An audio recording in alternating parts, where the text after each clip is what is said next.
بسم اللہ الرحمن الرحیم۔ ایک درہم روزانہ۔ حضرت عبداللہ بن مبارک رحمۃ اللہ علیہ کے پاس ایک غلام تھا جس نے آپ سے یہ معاہدہ کر لیا تھا کہ میں آپ کو ایک درہم روزانہ دے دیا کروں گا، اور جب ایک معینہ رقم پوری ہو جائے گی تو آزاد ہو جاؤں گا۔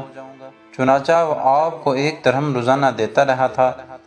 ایک روز آپ سے کسی نے اس شخص کی شکایت کی کہ یہ شخص رات کو کفن چراتا ہے اور ان کو فروخت کر کے آپ کو رقم دیتا ہے۔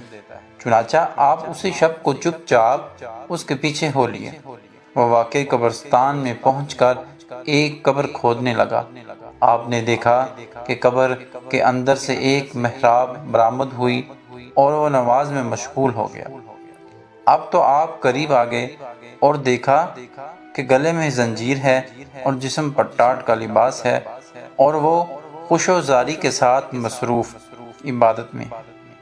آپ یہ حالت دیکھ کر دور ہٹ گئے اور بہت روئے۔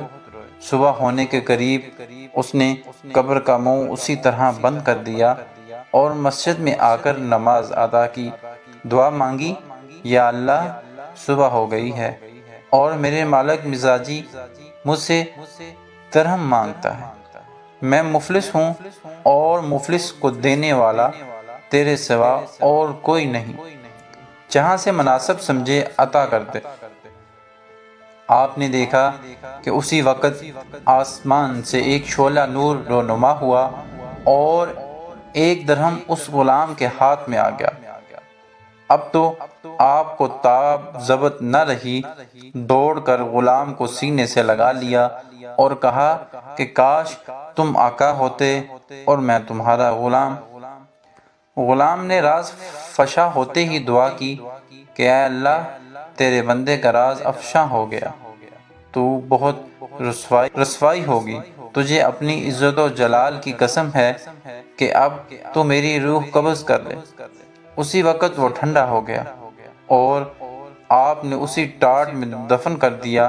اسی شب رسول اللہ صلی اللہ علیہ وآلہ وسلم کو خواب میں دیکھا کہ حضور صلی اللہ علیہ وآلہ وسلم حضرت ابراہیم خلیل اللہ کے ساتھ ٹہلتے چلے آ رہے ہیں اور فرما رہے ہیں، اے عبداللہ، تم نے ہمارے دوست اور اللہ کے محبوب کو ٹاٹ میں دفن کر دیا۔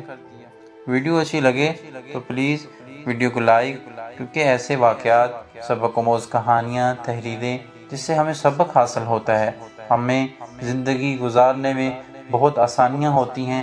اگر ہماری زندگی میں کچھ ایسے معاملات چل رہے ہوں تو اس واقعات اور تحریروں کو سن کر آپ کو آسانی ہوگی۔